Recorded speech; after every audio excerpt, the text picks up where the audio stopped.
Paul గారితో నేను మాట్లాడాను ఆల్రెడీ. మీడియా ముఖంగా వారికి కృతజ్ఞతలు చెప్తున్నా.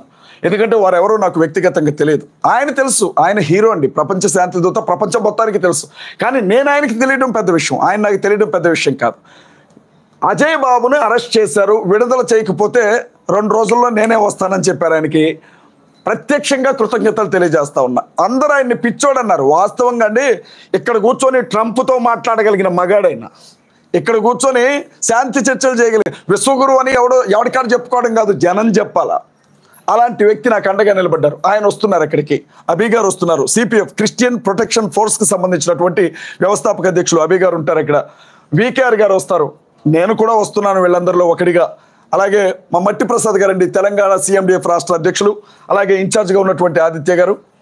మీరు గమనించండి, సాయంత్రం 6 గంటలకల్లా చేరుకోండి, ఎందుకంటే జనం సరిపోరు, భారీ ఎత్తున జనం రాబోతున్నారు కాబట్టి సాయంత్రం 6 గంటలకల్లా క్రైస్తవులు అక్కడికి చేరుకోండి.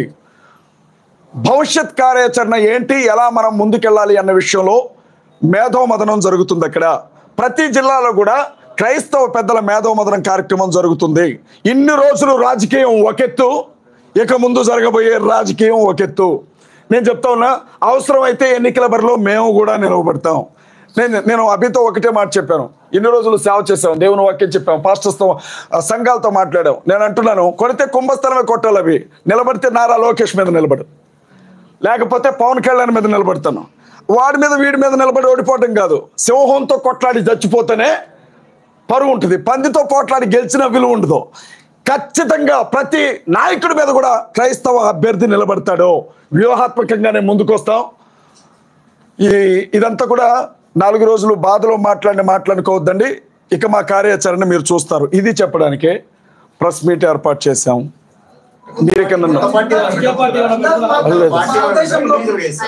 సార్ ఒక్కరు అడిగితే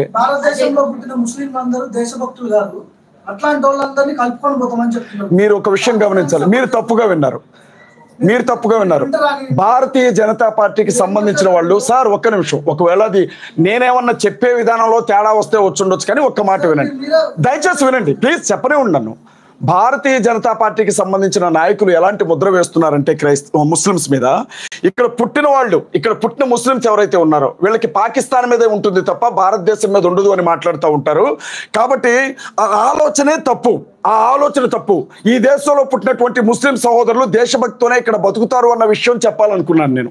ఒకవేళ ఏదన్నా ఎవరికి పాకిస్తాన్ వాళ్ళకి సపోర్ట్ చేస్తావా? పాకిస్తాన్ వాళ్ళకి సపోర్ట్ చేయం. పాకిస్తాన్ మీద నరేంద్ర మోడీ గారు యుద్ధం ప్రకటిస్తే, పాకిస్తాన్ వాళ్ళ మీద నరేంద్ర మోడీ యుద్ధం ప్రకటిస్తే ఆయుధాలు పట్టుకొని అందరికంటే ముందు మేమే అక్కడ ఉంటాం పాకిస్తాన్తో యుద్ధానికి. పాకిస్తాన్కి ఎట్టి పరిస్థితుల్లో సపోర్ట్ చేయం. నరేంద్ర మోడీ గారు ఏ నిర్ణయం తీసుకుంటారు, అమిత్ షా గారు ఏ నిర్ణయం తీసుకుంటారు, ఆ నిర్ణయాలకి మేము కట్టుబడి ఉంటాం. దేశం కాడికి వచ్చేసరికి మతం లేదండి. దేశం కాడికి వచ్చేసరికి దేశ ప్రజల రక్షణకు సంబంధించి వచ్చినప్పుడు మతం లేదు. పాకిస్తాన్ వాడు ఒకవేళ అటువైపు నుంచి క్రైస్తవుడే వచ్చిన, పాకిస్తాన్ వైపు నుంచి ముస్లిం వచ్చిన, పాకిస్తాన్ వైపు నుంచి హిందూ వచ్చిన, మన దేశ భద్రతకి ఏదైనా ఆటంకం అనంటే సైనికులతో పాటుగా మీ అందరితో పాటుగా క్రైస్తవ కుర్రాళ్ళు కూడా ఆయుధాలు పట్టుకొని ఈ దేశ రక్షణ కోసం నిలబడతారు. అది చెప్పాలనుకున్నాను. దయచేసి నేను చెప్పే విధానంలో బై మిస్టేక్ లో మాట్లాడటం టంగ్ స్లిప్ అయింది. దయచేసి ఈ విషయంలో క్షమించండి. చెప్పండి ప్లీజ్. చెప్పండి. ఎవరు కూడా ఎటు పొలిటికల్ గానీ ఏది కూడా క్రైస్తవ వైపు నిలబడలేదు, ఎవరు మాకు న్యాయం జరగలేదు అని చెప్పారు కదా.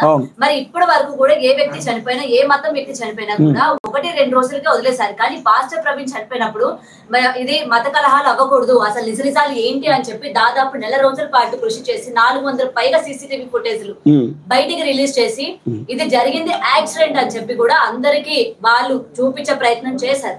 మరి ఇక్కడ నిజంగా మీ వైపు లేరంటారా గవర్నమెంట్? నేను క్వశ్చన్ చెప్తాను. మత కలహాలు జరుగుతాయా? క్రైస్తవులు ఎప్పుడైనా వినండి ప్లీజ్. మీరు అడిగారు నాకు అనుమానం ఉందని చెప్పాను. వినండి తల్లి, మీరు నన్ను ఒక ప్రశ్న అడిగారు, ఇప్పుడు నన్ను ఆన్సర్ చెప్పనివ్వాలి కదా. నేనేమంటానంటే, భారతదేశ చరిత్రలో క్రైస్తవులు దాడి చేసిన ఏదైనా ఒక సందర్భాన్ని చూపించండి. ఏదైనా 3-4 రోజుల్లోనే ఆగిపోతుంది అన్నారు కదా. 1 నెల రోజులుగా క్రైస్తవులు అడుగుతున్నారు. ఎక్కడైనా ఒక బస్సు మీద రాయబడ్డదా? ఏమైనా ఉంటే ఒక ఫుటేజ్ చూపించండి. ఏ పెట్రోల్ బంక్ అయినా నిప్పు పెట్టారా? చూపించండి. ఏ ఎమ్మెల్యేనైనా గెరావ్ చేశారో చూపించండి. అంటే మేము పెట్టలేదని ఎవరు? మేము చేయమండి అట్లాంటి పనులు. ఆ దిక్కుమాలిన పనులు చేసే సంస్కృతి క్రైస్తవులకు ఉండదు. ఫస్ట్ ఇంకొక విషయం కూడా చెప్తా ఉన్నా. మహాసేన రాజేష్ కూడా అతని అభిమానులు ఇదే అన్నారు. ఏమన్నారంటే మత కల్లాలు జరగకుండా అడ్డుపడ్డా. అసలు మత కల్లాలు చేసేదే ఒకటి. ఫస్ట్ ఏ క్రైస్తవుడు చేశాడు, ఎక్కడ చేశాడు చూపిండి, ఒక ఉదాహరణ చూపిండి నాకు. లేచి వెళ్ళిపోతాను ఇక్కడ నుంచి. పలానా క్రైస్తవుడు ఎవరు? ఏది నిజాలమ్మా? ఏది నిజం? ఏది నిజం? వినండమ్మా, పోస్ట్ మార్టం రిపోర్ట్ వచ్చినప్పుడు పోస్ట్ మార్టం రిపోర్ట్ లో అసలు ఆయన కడుపులో మందే లేదు అని చెప్పారు. రాజేష్ మహాసేన ఎవరు ఆయన తాగిండు అని చెప్పడానికి? ఆయన చూసాడా? గ్లాసులో ఏమన్నా మందు పోసాడా? సీసీటీవీ ఫుటేజ్ లో ఎవరినైతే ప్రవీణ్ పగాల అంటున్నారో అసలు అది రాంగ్ ఫుటేజ్ అని ఒక ఛానలే చెప్పింది కదమ్మా. ఎవరు? నేను పోలీస్ నన్ను ఐజీన్ చేయి తల్లి, నన్ను ఐజీన్ చేయమా. నేను మాట్లాడుతున్నప్పుడు పోలీస్ ఆఫీసర్ గా ఎవరికి అమ్మ నేను ఒక విషయం చెప్తాను. అక్కడ చనిపోయిన వ్యక్తిని చూసాం. ఆ మనిషి ఏ స్థితిలో చనిపోయి పడిపోయి ఉన్నాడో చూసాం. మీరు దాదాపు 15 గంటల సీసీటీవీ ఫుటేజ్ తీశారన్నారు కదా. మిమ్మల్నే ప్రశ్న అడుగుతున్నాను.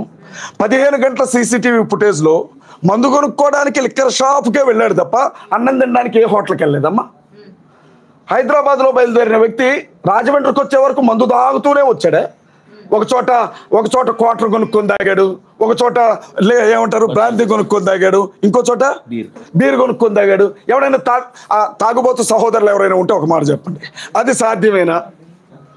ఎవరైనా తాగితే ఒక్క బ్రాండ్ తాగుతారు, ఇన్ని బ్రాండ్లు దారి పొడుగునా తాక్కుంటూ వస్తారా? సరే తల్లి, ఒకవేళ ఇది కూడా వాస్తవమే అనుకుందాం. రామవరపాడు జంక్షన్లో ఆ మనిషి 4 గంటలు అక్కడే ఉన్నాడు అని చెప్పారు కదా. 4 గంటల సమయంలో మనిషి పడిపోయి స్పృహలేని స్థితిలో ఉంటే తలకుండే హెల్మెట్ తీరా, ముఖానుకుండే మాస్క్ తీరా, ముఖం మీద కొన్ని నీళ్లు చల్లరా? అక్కడ ఉండే ఆ ఎస్ఐ సుబ్బారావు గారు ఏమైనా సాక్ష్యం ఇచ్చారు? ఆయన తాగలేదు అని చెప్పారు. ఎవరు? ఆయన తాగలేదని చెప్పారు కదా. అదెందుకు వినబట్టలేదు మీకు? అసలు ఆయన తాగలేడు అని చెప్పారు కదా ఎస్ఐ సుబ్బారావు గారు. హైదరాబాద్లో తాగడం మొదలుపెట్టిన మనిషి రామవరపాడు దాకా తాగొస్తా ఉంటే ట్రాఫిక్ ఎస్ఐకి అర్థం కదా ఆయన ఏమన్నా తాగాడా అని అడిగితే, మీ మీడియా సంస్థలు అడిగితే ఆయన తాగలేడండి, ఆయన చాలా గౌరవప్రదంగా ఉన్నాడు అని చెప్పారు. మరి అదెందుకు సాక్ష్యంగా తీసుకోరు మీరు?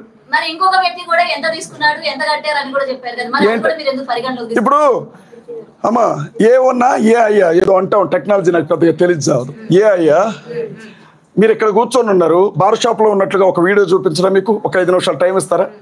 అది పెద్ద విషయమా? అది పెద్ద విషయమా? ఇన్ని 15 గంటల జర్నీలో ఎక్కడైనా మాస్క్ తీసిన ఆ మనిషిని చూపిండి అని అడుగుతున్నాం మేము. అరే ఉబ్బకి చచ్చిపోతారు కదమ్మా, ఉబ్బకే చచ్చిపోతారు కదా. ఈ 15 గంటల జర్నీలో ఎక్కడా మాస్క్ తీయలేదు, కానీ చచ్చిపోయిన చోట మాత్రం మాస్క్ జాగ్రత్తగా మడత పెట్టి పక్కన పెట్టాడు. బండి మీద ఉన్నటువంటి వ్యక్తి ముందు కింద పడితే బండి బాలకృష్ణ రేంజ్లో లేచి మీద పడ్డదట. అబ్బా, చెప్పేవాడు షేక్స్పియర్ అయితే వినేవాడు ఎర్రి పుష్పం అని. బండి బాలకృష్ణ లెవెల్లో లేచి మీద పడ్డదట. కళ్ళజోడు ఆడ బయలిపోద్దాం, నేను చచ్చిపోయాను కానీ కళ్ళజోడు బయలిపోవద్దని ఇక్కడ ఉండే కళ్ళజోడు తీసి పక్కన పెట్టి చచ్చిపోయాడు పాపం కదమ్మా. మేము నమ్మాలి, అందుకే నమ్ముతున్నాం కదా తల్లి. ఇప్పుడు నువ్వు కంప్లైంట్ ఇచ్చినా కేసు పెడతారు, మళ్ళీ ఇదొక చికాకు మాకు. నమ్మేస్తున్నాం, యాక్సిడెంటే నమ్మేస్తున్నాం, కానీ అనుమానాలు ఉన్నాయి. మరి అదే కదా, నమ్మమని ఎవరో చెప్పనప్పుడు, నమ్మమని ఎవరో చెప్పనప్పుడు ఎవరమ్మా? ఎవరున్నారు మాకు? ఎవరున్నారు మాకు?